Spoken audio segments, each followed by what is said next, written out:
Siapa yang boleh buat 4 ni baru boleh jadi wali. Sudah cukup 4 ni, ada jadi wali.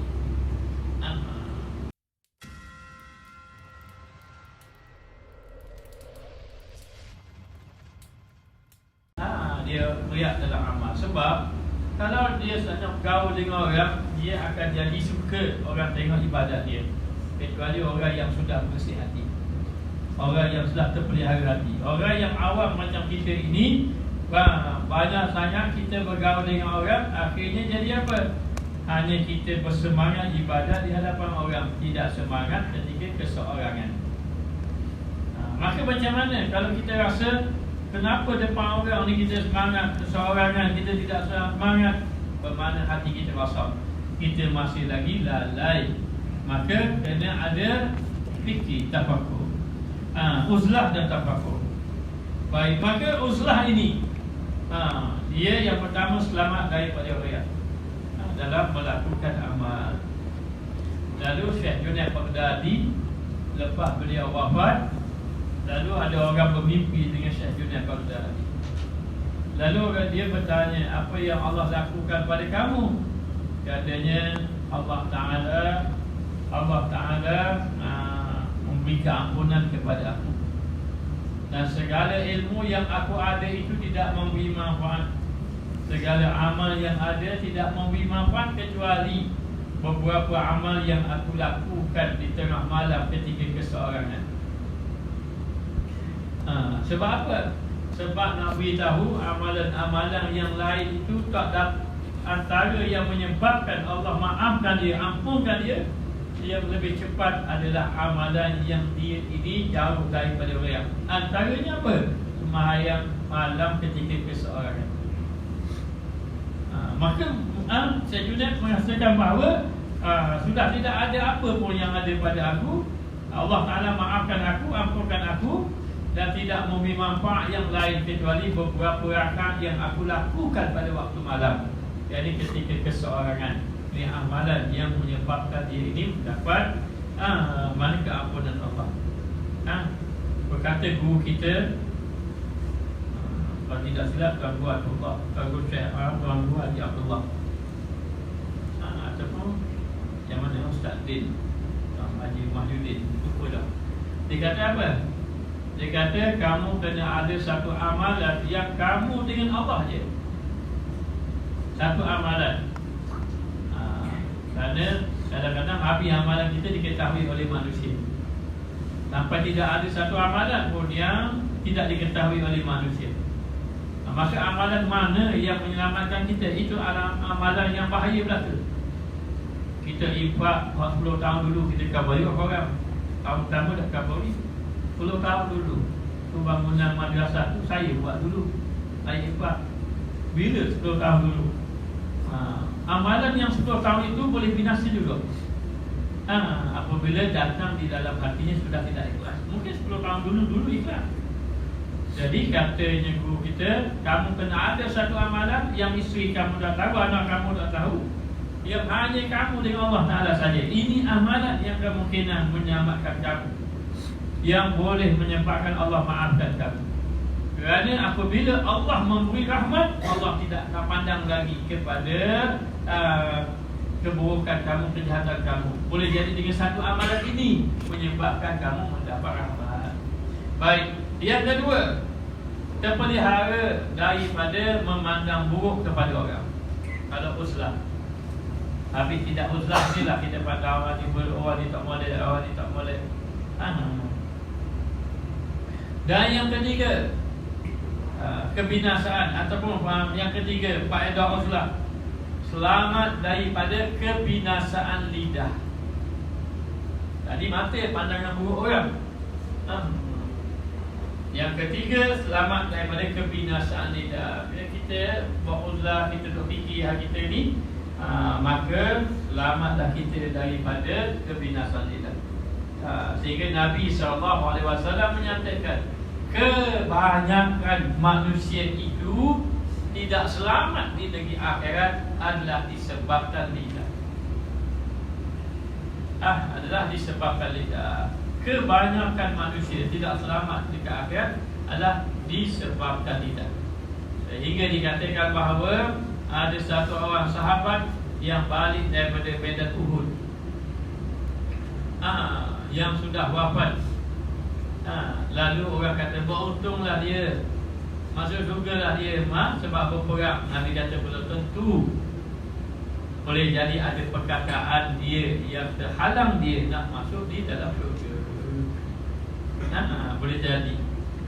Maka dengan cara uzlah dan berfikir ini membawa kepada selamat dia akan kebinasaan dia. Dan yang keempat, pada orang yang beruzlah itu selamat dia daripada bersahabat dengan orang-orang yang jahat, orang yang buruk akhlak. Buruk akhlak ada dua, satu dengan manusia, satu dengan Allah. Ada orang dia baik dengan manusia, dengan Allah dia buruk. Dan ada orang dia buruk dengan makhluk, dia buruk dengan Allah. Jadi dua-dua memberi kesan. Tapi kalau dia buruk dengan Allah, taubat dia lebih cepat diterima dibandingkan dengan dia buruk dengan Allah dan dengan makhluk. Maka kalau dia mengambil riba, itu dia dosa dengan Allah. Contoh dia lah, dosa dia dengan Allah Ta'ala. Tapi kalau dia fitnah, dia dosa dia dengan makhluk dan dengan Allah. Sebab itu lebih besar. Lebih besar daripada maknanya berzina. Lebih besar, fitnahnya lebih besar daripada bunuh orang. Sebab dia melibatkan dengan orang lain. Maka selamatlah dia daripada bersahabat dengan orang-orang yang jahat. Bila sahaja kita bergaul dengan orang-orang yang buruk akhlaknya, maka boleh berpindah akhlaknya kepada kita.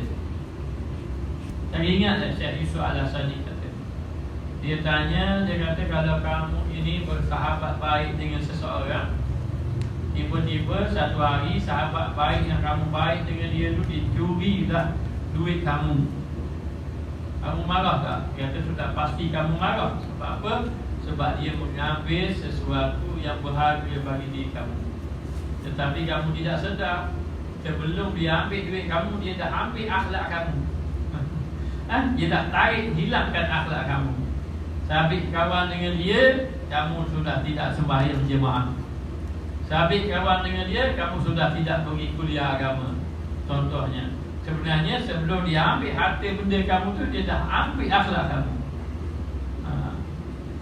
Maka demikianlah dikatakan bahawa uzlah ini selamat seorang tadi daripada bersahabat dengan orang yang jahat. Yang kelima, faedah uzlah ini, lapang beribadat tanpa gangguan. Dan dia uzlah. Tapi kalau nak uzlah, nak tafakur, kena buang handphone lah. Maka selamat daripada gangguan. Sebab itu orang-orang yang soleh, mereka ada tempat uzlah mereka walaupun di dalam rumah. Sehingga Habib Nobel ada menyatakan, tahukah kamu, Fir'aun itu Allah kabulkan doa dia. Apa rahsia dia? Sedangkan Fir'aun itu makhluk Allah yang paling zalim. Sebab dia kata ana rabbukumul a'la, aku Tuhanmu yang maha tinggi. Siapa yang kata gitu? Fir'aun. Fir'aun dia mengaku dirinya itu Tuhan. Tetapi Fir'aun ini, dia minta apa-apa Allah Ta'ala bagi. Sebab tu dia tak pernah kena sakit. Sakit tak pernah. Sakit-sakit mati je. Dia tak sakit. Sehat sentiasa. Dia kaya, pengaruh semua dia minta Tuhan bagi. Maka kata Habib Nobel mengatakan bahawa antaranya Fir'aun ini, dia ada satu tempat. Kalau dia duduk tempat tu dia tempat dia berdoa. Minta ke Tuhan ke? Kalau dia ingat berdoa, dia ingat dirinya Tuhan, minta Allah Ta'ala bagi. Itu Fir'aun katanya, yang ada sudah tempat tempat khusus dia untuk nak minta sesuatu. Bagaimana dengan kita yang beriman kepada Allah? Ini rahsia para awliya Allah. Dia ada tempat suluk dia sendiri. Kalau pergi kat masjid dekat Masjid Ali terus ada kan tempat-tempat suluk. Tempat lepas dulu, supaya tidak gangguan. Ini antara rahsia katanya. Sama ada di dalam rumah ataupun di tempat-tempat yang tertentu. Ada tempat dia beruzlah, ada tempat dia ini berdoa, berzikir, beribadat, membawa kepada dekat dia dengan Allah Ta'ala. Kemudian yang keenam, selamat dia daripada permusuhan. Jadi dia tak apalah dengan orang. Sebab apa? Sebab dia berasingan, duduk berasingan, tapi uzlah disertai dengan tafakur. Dan yang ketujuh, meringankan dan merehatkan tubuh badan dia. Orang-orang yang buat ibadat-ibadat itu dia boleh buat banyak-banyak, itu disebabkan tubuhnya ringan. Ringan tubuh dia ni bukan sebab apa. Ada orang yang tubuh besar tapi buat ibadat. Padahal tubuh dia berat, besar, tapi buat ibadat. Kerana yang memberatkan kita ibadat itu bukannya fizikal tubuh badan kita. Yang memberatkan itu adalah dosa kita, kelalaian kita kepada Allah Subhanahu Wa Taala. Maka bila seseorang itu beruzlah dan dia bertafakur, maka kata ulama, orang yang beruzlah dan bertafakur itu diringankan dia akan tubuh badannya beribadat dan dikurangkan dia akan dosa-dosa. Kenapa dikurangkan dosa? Tidakkah kalau kita beribadat itu kita dapat pahala? Ya. Ibadat itu dapat pahala. Satu saat ada mengatakan satu saat itu 1 jam lebih kurang.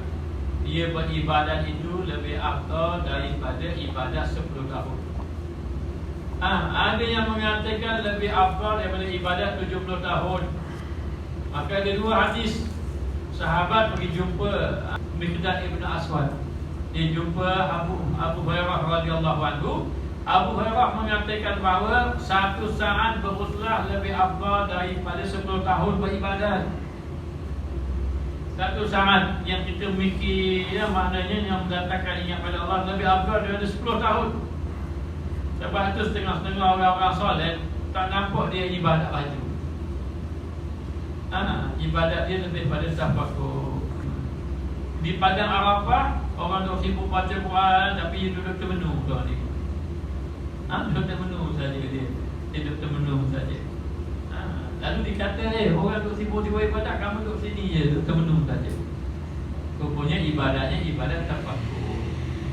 Tidakkah kamu mendengar 1 jam, 1 saat orang yang bertafakur itu lebih afdal daripada 10 tahun? Dalam satu riwayat daripada Ibnu Abbas 70 tahun. Maka sahabat Aswad Miqdad bin Aswad ni jumpa Rasulullah. Ya Rasulullah, saya telah mendengar satu orang sahabat Abu Hurairah mengatakan 1 jam bertafakur itu lebih afdal daripada 10 tahun ibadah. Dan saya telah mendengar mana Ibnu Abbas menyatakan 70 tahun beribadat. Panggillah kedua-dua. Datanglah kedua-dua. Abu Rasulullah tanya, wahai Abu Hurairah, apa yang kamu fikir? Katanya, aku fikir tentang amal ibadat aku. Kalau begitu, kamu berfikir tentang amal ibadat kamu ini, amal kamu ini lebih afdal daripada 10 tahun beribadat. Wahai Ibnu Abbas, apa yang kamu fikir? Aku berfikir tentang nikmat-nikmat kamu yang kau beri. Adakah aku bersyukur ataupun tidak bersyukur pada Allah? Kalau begitu, yang kamu bertafakur itu lebih afdal daripada 70 tahun beribadat. Jadi bertafakur itu kan lebih pada dengan sendirilah bermakna dia bertafakur, berfikir saja. Dia tidak perlu akal mana berdiri duduk. Maknanya dengan satu perbuatan saja, dengan berfikir saja, seperti 70 tahun ataupun 10 tahun, sudah pasti diampunkan dosa. Bila diampunkan dosa, bermakna diringankan kita daripada bebanan-bebanan dosa. Jadi bebanan dosa ni yang menyebabkan kita berat beribadat. Jadi bila kita sudah bertafakur, maka gugur dosa-dosa, ringan tubuh badan. Bila ringan tubuh badan kita, maka rehatlah hati kita dan senanglah beribadat kepada Allah. Baik. Kemudian antaranya lagi yang ke-8, faedah tafakur ini dikurniakan zuhud dan qanaah. Maknanya zuhud ini erti kata hati sudah tidak lagi cinta kepada dunia. Bila banyak bertafakur, tak cinta dah kepada dunia. Dan qanaah, bila sudah tidak cinta kepada dunia, merasa cukup dengan apa yang ada. Macam mana kita nak datangkan rasa cukup dengan apa yang ada? Kalau perkara yang melibatkan dunia, tengok orang yang lebih bawah pada kita. Saya ada rumah Sony saja, orang lain ada lagi rumah kecil lagi. Tengok orang lebih bawah dari kita. Kalau bab dunia, kalau bab akhirat, tengok orang lebih dari kita. Jangan kita kata maknanya orang infak, maknanya aku infak sikit, ada lagi orang tak infak. Tak infak langsung. Jangan tengok orang lebih bawah. Kalau bab akhirat, tengok orang lebih tinggi dari kita. Gitu kaedah dia. Kemudian yang ke-9, faedah dia mendapat kemanisan ibadah.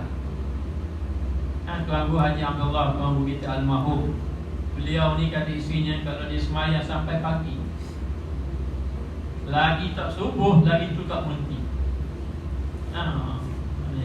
Apa yang memberhentikan dia semayang adalah azan subuh. Ketika nak subuh, barulah dia berhenti semayang. Lagi tu semayang. Kita rasa heran, boleh orang semayang sampai pagi. Tapi kita tak tanya pula, boleh orang joget pagi? Kalau kita tengok orang joget pagi, dia tak letih ke?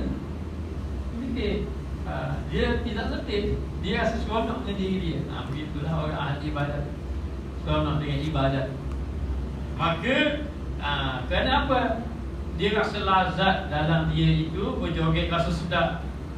Begitulah lazatnya orang di dalam melakukan ketaatan. Sehingga dikatakan ada awliya Allah di bulan Ramadan tak baca Quran di siang hari. Tak berani nak baca Quran di siang hari. Satu orang wali Allah tak berani nak baca Quran dia. Kenapa tak baca Quran? Kenapa tak baca Quran siang? Baca malam je. Aku takut batal. Takut batal puasa. Sebab apa? Sebab bila baca Quran rasa manis pakai cakap. Rasa manis dalam Al-Quran. Kita kalau baca Quran rasa manis, ada coklat dalam tu. Maka mendapat kemanisan ibadah. Dan yang ke-10, dapat meningkatkan keimanan kepada Allah Ta'ala. Dan yang ke-11, dapat memikirkan akan kekuasaan Allah. Inilah yang dimaksudkan dalam materi ini. Baik. Kemudian dikatakan lagi, dengan usaha itu sejahteralah ia daripada segala makhluk, dan dengan fikir itulah dan dia fikir dohirlah baginya haqaiq. Dapat mengenal perkara yang sebenar yang berkaitan dengan ma'arif rabbaniyah, yakni makrifat kepada Allah.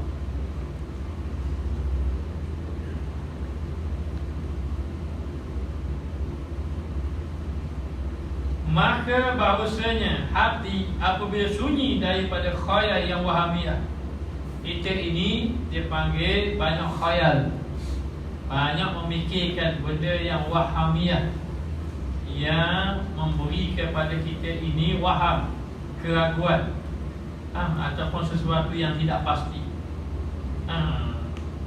Maka seperti apa? Seperti memikirkan dunia. Sedangkan dunia ini apa dia? Yang kamu kejar tak dapat itu dunia. Yang kamu dapat, kamu tinggal orang. Itu kerja yang tak dapat. Dah kerja yang dapat, tinggal orang pula. Itulah dunia. Yang kamu kejar itu letih, yang kamu dapat dalam keadaan letih, maknanya menyebabkan kamu ini yang kamu dapat itu, kalau dapat pun dalam keadaan sangat letih. Sesuatu yang meletihkan kamu. Ya, benda yang kita dapat dalam keadaan yang letih-letih itu menipu daya kita pula, membinasakan kita. Kita nak dapat tu satu hal, apa letih. Bila dapat hal letih tu menipu daya kita pula. Jadi itulah dia benda dunia antaranya. Maka tiada tinggal lagi baginya syak melainkan dengan hakikat wujudiyah. Apabila sudah hilang saja benda yang khayal tadi, seperti kita sudah tidak memikirkan tentang dunia, fikirkan tentang akhirat, maka tidak ada lagi syak, tidak ada lagi keraguan. Sehingga yang melainkan kamu akan dapat hakikat wujudiyah, merasakan bahawa Allah sebenar-benarnya wujud, merasakan kewujudan Allah. Ini bicara tentang tauhid wujudiyah. Ini panjang pula kalau bicara itu. Maka boleh faedah ia mengetahui pada Tuhannya dan pada dirinya, sehingga dia mengenal Allah dan mengenal akan dirinya. Dan adalah manusia di dalam uzlah itu atas 3 bahagi. Yang pertama, yang uzlah dengan hatinya, tiada dengan jasad dia. Dia uzlah mengasingkan diri, tapi dengan hati dia, dengan hati dia, tidak dengan jasad dia. Jasad bergaul dengan orang. Ini orang yang maqam tinggi. Maknanya, sehingga dikatakan bahawa ada itu seorang hamba Allah yang saleh, selalu bergaul dengan orang. Satu hari kata, ya Tuan Syekh kenal tak saya? Tak kenal. Tak kenal. Saya ini setiap kali Tuan Syekh itu menyampaikan ilmu, saya itu tepat sekali. Dia kata, mu tengok saja aku ini bersama makhluk, tapi sebenarnya hati aku sudah tidak ada lagi dengan makhluk. Supaya tak kenal, tak ingat. Maka dikatakan bahawa dengan hatinya, tiada dengan jasadnya, maka iaitu segala hal orang yang ahli kamal, orang yang sempurna. Bila mana sahaja dia ini hatinya boleh ingat pada Allah. Tak apa orang yang macam ni nak bergaul dengan orang, tak apa. Berkawan dengan orang jahat pun tak apa. Kerana berkawan dengan orang jahat ni, dia dapat mengubah orang jahat jadi baik. Kita yang hati lalai kawan dengan jahat dengan kita. Tengok pada dia ni. Maka orang yang macam ini, orang yang sudah sempurna, hati dia ini bergaul dengan orang, dia jasad dia bergaul dengan orang, hati dia duduk dengan Allah Ta'ala. Ini yang pertama, dia panggil uzlah dengan hati, tidak dengan jasad. Yang kedua, uzlah mu'tazil, iaitu orang yang beruzlah dengan jasadnya, tiada dengan hati. Tiada dengan hati. Ini nampak bagus dah. Dia duduk uzlah, tak jumpa orang, tak bergaul dengan orang. Iaitu tiada dibilangkannya, tiada dibilangkan halnya, dia tak kira uzlah. Walaupun dohir dia duduknya, walaupun dia baca Quran sekalipun, hatinya tidak tergabung. Dia berzikir sekalipun, hatinya tidak hudur, tidak ada hadir, maka dia tidak dikira orang yang uzlah juga. Kerana berpaling ia daripada kepunyaan Tuhan dia, kerana dia tidak mengingati akan Allah Ta'ala. Dan yang ketiga, yang mu'tazil, yang uzlah dengan keduanya, iaitu orang yang telah sunyi dirinya. Dia uzlah dua-dua, yakni uzlah dengan hati, uzlah dengan jasad. Tak keluar rumah tapi hati memang uzlah, ingat kepada Allah. Mana yang paling tinggi?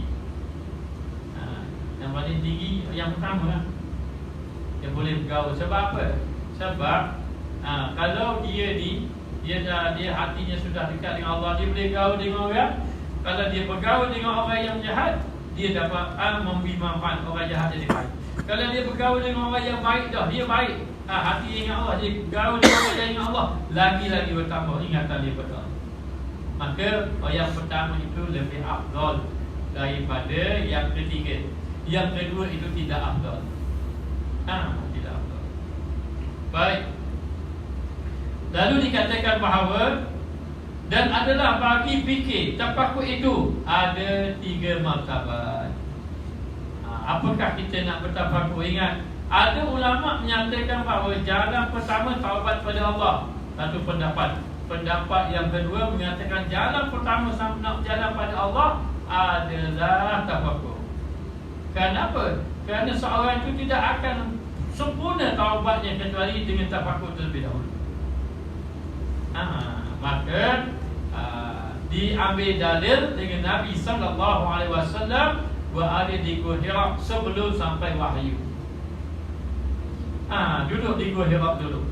Dan maka perjalanan Rasulullah yang pertama apa dia? Bertafakkur. Maka ulama mengatakan apa yang Rasulullah buat di Gua Hira itu? Maka dalam kitab Haqaiq Tasawuf, Syekh Abdul Qadir Isa mengatakan, satu pendapat mengatakan Rasulullah itu berzikir pada Allah. Kerana Rasulullah tidak pernah bersumpah dengan berhala, demi Lata, demi Uzza, tidak. Lahirnya Rasulullah menyebut nama Allah. Maka bertafakkurnya Rasulullah duduk dalam gua. Ada pendapat pertama dia kata zikrullah, ada pendapat kedua mengatakan tafakkur ila Allah. Maka pendapat yang kedua lebih kuat, Rasulullah bertafakkur. Maka tafakkur ini jalan yang pertama. Setengah ulama mengatakan lalu dikatakan taubat dulu jalan pertama. Kalau orang itu taubat tanpa tafakkur, tidak sempurna taubat dia.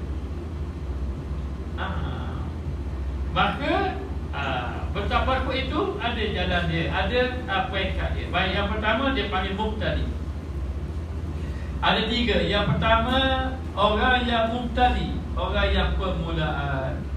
Yang kedua orang yang mutawasit, orang yang pertengahan.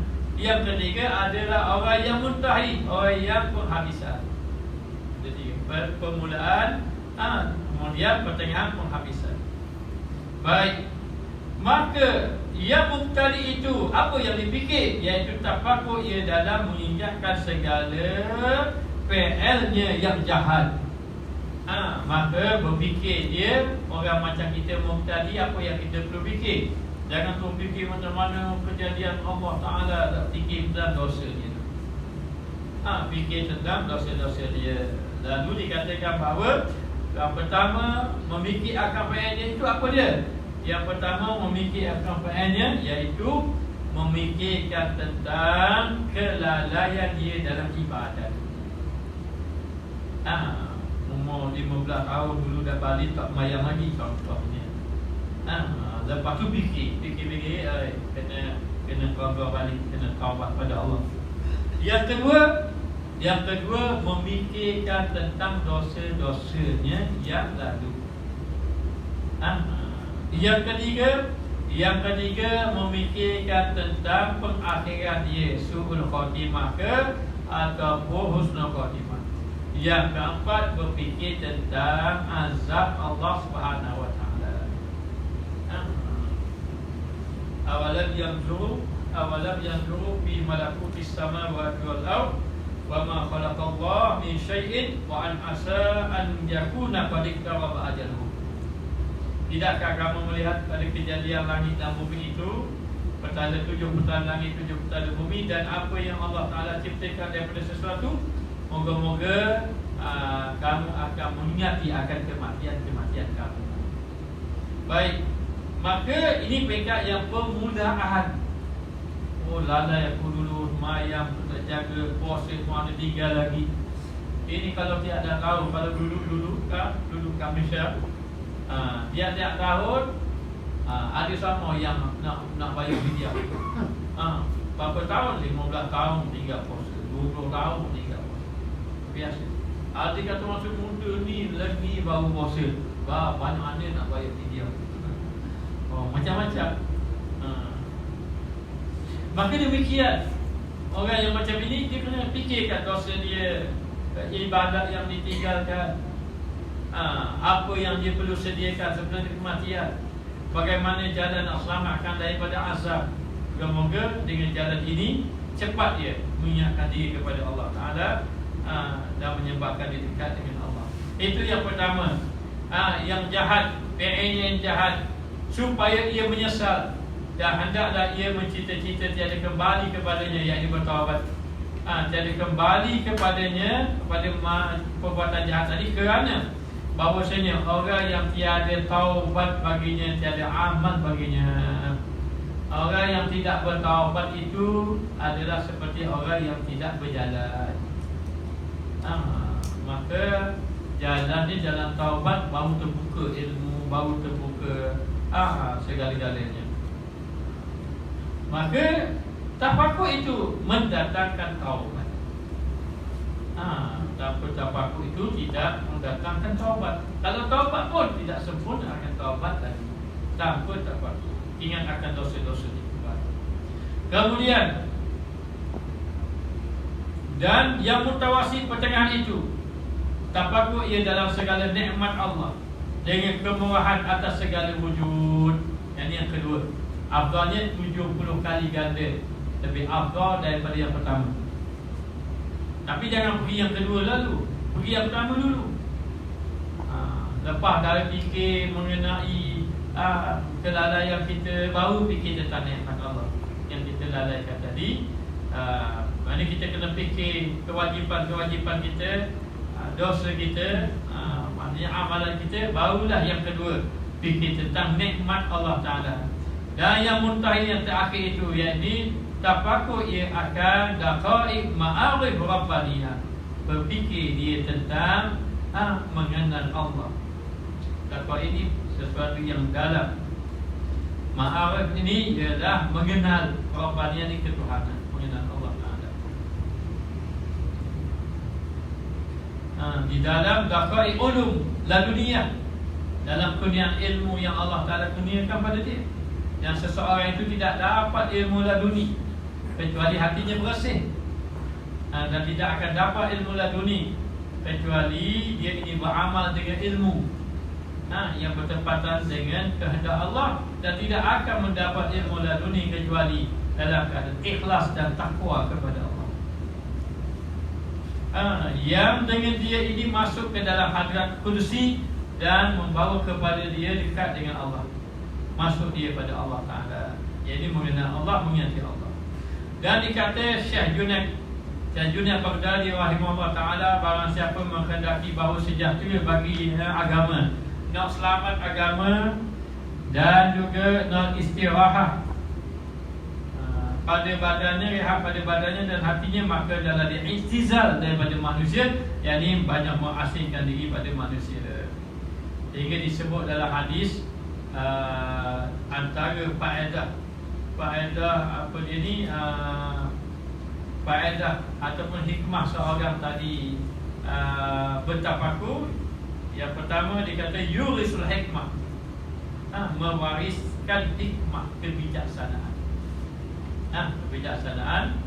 Yang kedua yuhyi qalba, dan menghidupkan akan hati. Hati yang lalai jadi ingat kepada Allah melalui tafakur. Maka dikatakan di sini, kalau nak selamat agamanya, nak rehat badannya dan hatinya, hendaklah dia ini banyakkan mengasingkan diri daripada manusia. Dan kata Sahal radhiyallahu anhu telah berhimpun kebajikan sekaliannya kebaikan tadi di dalam 4 perkara. Dan dengan dia lah, dengan 4 perkara lah, jadilah dia abdal, wali abdal. Ayah nak jadi ini wali abdal, ada 4 perkara.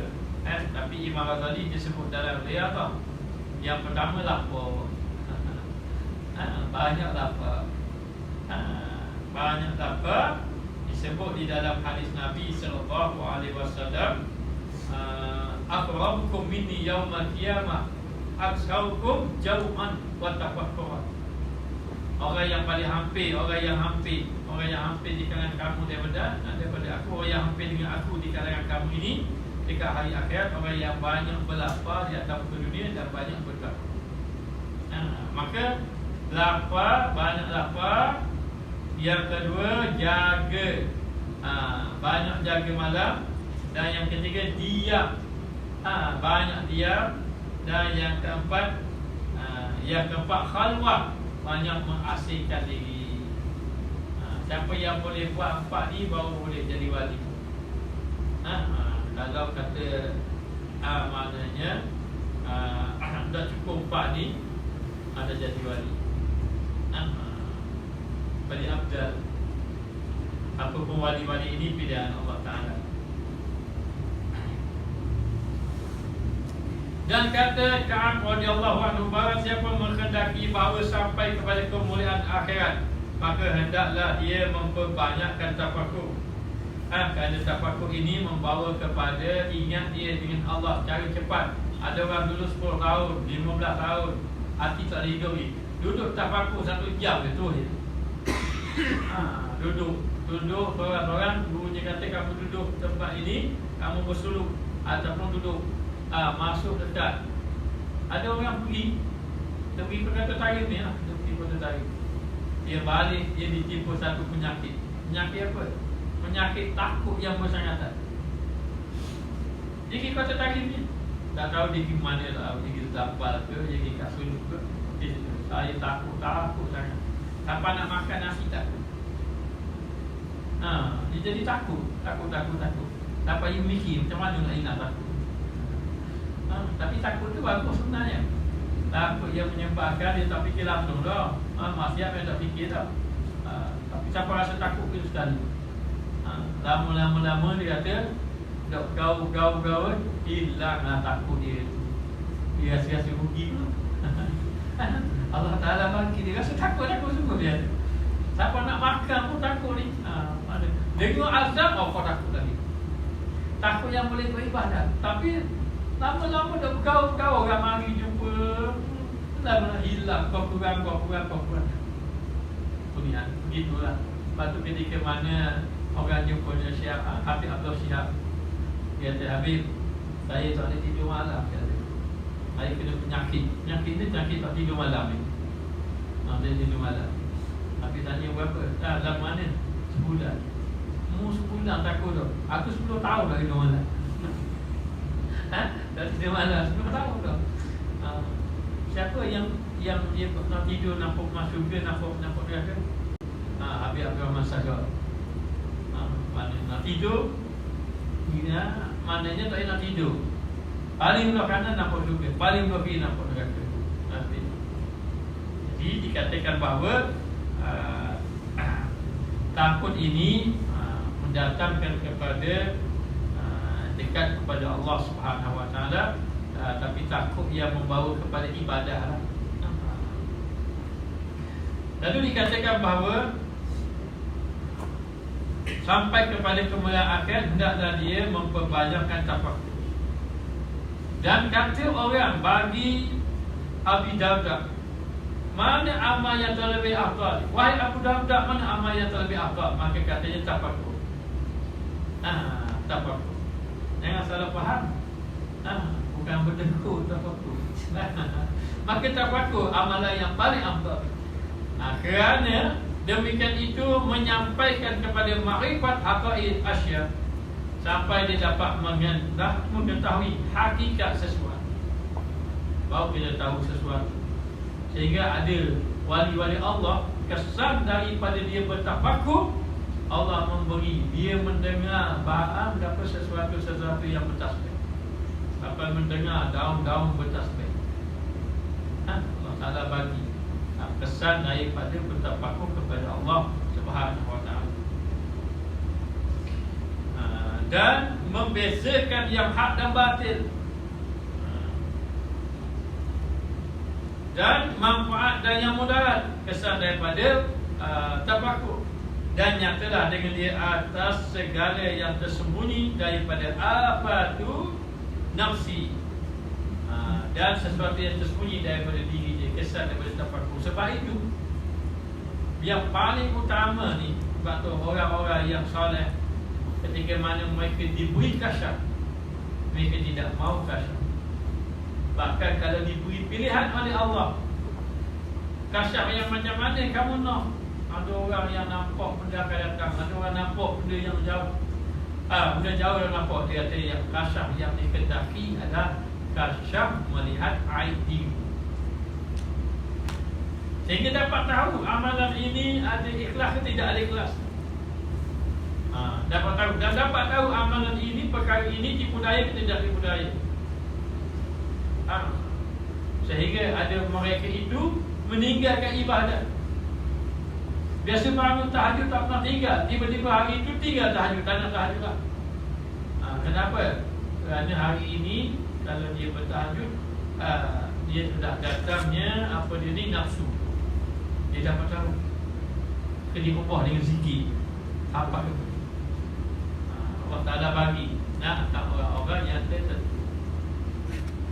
kadang-kadang diberi macam apa ni, peringatan daripada Allah. Seperti Syajun yang berkedadi, dia tengok orang tu, dia kata orang ni sihat, pergi tasbih. Malam tu dia mimpi ditegur oleh Allah. Allah Ta'ala suruh makan daging manusia. Dia pun terkejut dia cari orang tadi, tak jumpa. Akhirnya jumpa orang tadi. Dia jumpa orang tadi, orang tu nampak dia, orang tu tanya, mudah kata lagi aku. Itu peringatan daripada Allah. Kerana Allah Ta'ala kasih pada seseorang. Baik. Maka segala yang tersembunyi daripada penyakit dirinya itu dan daripada guru dunia, yakni tipu daya dunia. Dan kata Hasan Basri radhiyallahu anhu, bermula fikir itu cermin engkau, lihatlah kebajikanmu dan kejahatan kamu. Dengan tafakur ni boleh kita sedar kita ni baik, kita jahat. Dan nyatalah dengan dia pula atas kebesaran Allah. Dengan tafakur mengingatkan kamu kepada Allah, akan melihat kebesaran Allah. Dan apabila engkau tafakur, kau fikir dari dalam segala yang dijadikannya, dan nyatalah dengan dia pula atas segala nikmatnya yang jali, yang terang, dan juga yang khafi, yang tersembunyi. Maka memberi faedah yang demikian itu kepada segala ahwal yang tinggi yang telah hilang dengan dia sakit hatinya, dan berdirilah dengan sebabnya itu atas taat Tuhannya. Bukan sakit hati berasa hati, tidak. Penyakit-penyakit yang ada di dalam hati. Lalu kata Hasan Basri, dia kata tafakur ini sebagaikan cermin. Dengan sebab tafakur kamu akan tahu kamu ni orang baik, kamu ni orang buruk. Dengan sebab tafakur kamu dapat tahu yang mana hak, yang mana satu batil. Sebab tu ada satu cerita, dia ini pening. Mana satu ni fahaman ni dengan macam-macam fahaman. Maka dia pun jumpa satu orang habib di sini. Dia kata saya ni belajar macam-macam. Jadi saya pening sekali. Kata habib ni, aku kalau nak tahu yang mana satu hak, yang mana satu batil, mai ikut aku. Kadang nak baca ilmu, nak terang yang betul ni gini panjang, fahamanmu gini. Maka habib kata ginilah senang. Mau ikut aku. Habib tu bawa pergi mana? Di Masjid Baru. Mau duduk di sini, mu bertafakur, mu baca zikir ni. Dia pun duduk. Esok kat sehari je esok kawan. Nampak tak yang mana batu, yang mana satu yang benar, yang mana satu yang batil. Kata habis tu, kalau aku berhujah dengan mu, pas bulan dah habis. Kata gini, ambil aku nak tunjuk mu amal ni dengan jalan tepatku. Dan ramai para awliya Allah yang dahulunya dia mana jalannya menyeleweng, tapi Allah Ta'ala kembalikan dia antaranya dengan berjalan tapak. Baik. Lalu dikatakan lagi, dan dengan tafakur inilah dapat tahu yang hak, mana itu yang batil, sehingga dia dapat mengetahui akan nikmat Allah yang terang dan yang tersembunyi. Dan dikatakan bahawa sehinggalah dapat hilang penyakit hati. Bukan sakit hati itu, sakit hati hilang itu bukan, maknanya penyakit yang ada di dalam hati, seperti riya, ujub, takabur dan sebagainya. Dan sehinggalah dengan tafakur mendatangkan mudah dia semangat dia untuk beribadat kepada Allah. Dan tersebut di dalam hadis pemula tafakur saat 1 jam itu terlebih baik daripada ibadat 70 tahun. Dan pada satu riwayat 80 tahun. Kita bicara dah tadi. Dan kata Syekh Al-Hijazi radhiyallahu anhu, bermula uzlah dua perkara. Yang pertama uzlah orang yang salih, yang mubtadi'i, iaitu uzlah dengan jisimnya daripada segala awliya yang selain pada Allah. Dan yang kedua uzlah orang yang muntahi, orang yang penghabisan, yang muhakkik, yang benar-benar tahqiq, maknanya yang benar-benar nyata ataupun yang betul-betul kuat pegangan dia tadi, iaitu uzlah dengan hatinya daripada barang yang lain daripada Allah Ta'ala. Ada uzlah yang pekak mubtadi'i ni, kita nak uzlah pekak awal ni, kita tak boleh jaga orang dengan jisik, tapi tafakur tak tinggal. Maknanya kita pun dulu kata Imam Ghazali, dah kalau macam tu macam mana kita nak uzlah ni? Kalau kita uzlah, kita tak ada ilmu pula. Kata Imam Ghazali, kalau kita nak uzlah ni, kita boleh pergi ke masjid, kawal orang soleh, lepas tu balik dah, lepas tu duduk uzlah. Supaya tidak ketinggalan kamu sembahyang jemaah, tidak ketinggalan kamu bersama dengan ulama. Dan yang pertama, sudah sampai yang pertama, hati sudah hidup dah, boleh jaga dah, maka pergi yang kedua, uzlah hati saja. Jasad dah uzlah, tak boleh gaul dengan orang, tapi hati tidak lalai kepada Allah Subhanahu wa ta'ala. Uzlah yang kedua tadi. Dan uzlah yang kedua ini, apa yang dia lihat? Dia kata, maka apabila itizal, orang yang saling itu daripada akhir dan berhadap hatinya kepada hadap Tuhannya, maka zahirlah atasnya segala ajaib malakut. Maka zahirlah segala keajaiban malakut, alam yang tidak dapat dilihat oleh mata kasar, ataupun alam yang tidak tembus oleh mata kasar itu. Sehingga nampak sesuatu. Ada setengah tu dia nampak alam jin, ataupun lebih lagi pada itu atas pemberian Allah. Dan dikurniakan hikmah, dan dikurniakan kebijaksanaan, dan fahamlah ia daripadanya, daripada maknanya ilmu Allah. Dan tiada kejadian yang terlebih daripada ini, daripadanya, daripada uzlah tadi. Dan tiada kejadian yang terlebih daripada ini, tiada yang paling manfaat daripada perbuatan ini, kejadian atau perbuatan ini, uzlah.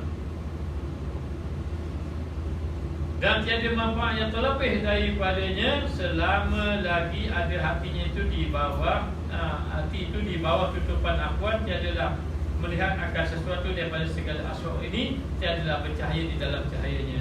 Okey, baik. Katanya dengan cara uzlah inilah seseorang tadi dapat membuka hatinya yang tertutup, yang menjadi lalai kepada Allah Subhanahu wa ta'ala. Kadang-kadang dia hanya dapat membuka hati dia saja, tapi nak datangkan betul-betul bercahaya itu, maknanya ibarat lama ni lampu tak nyala dulu. Lampu nyala dah tapi tak terang lagi. Jadi nak nyalakan dulu uzlah. Tapi nak terang lagi itu, kita kena bicara minggu depan. Bismillahirrahmanirrahim. Rabbana zalamna anfusana wa illam taghfir lana tarhamna lanakunanna minal khasirin. Allahumma 'allimna ma jahilna, Allahumma arzuqna 'ilman nafi'an warzuqna fahman thayyiban, wa sallallahu ala sayyidina Muhammad wa ala alihi wa sahbihi wasallam. Alhamdulillah. Mana apa Izah itu? Minggu lepas dia tadi kecewa, dia tak ada kuliah. Dapat tanya kenapa Pak? Minggu depan mana boleh lambat-lambat? Dia tak ada saya.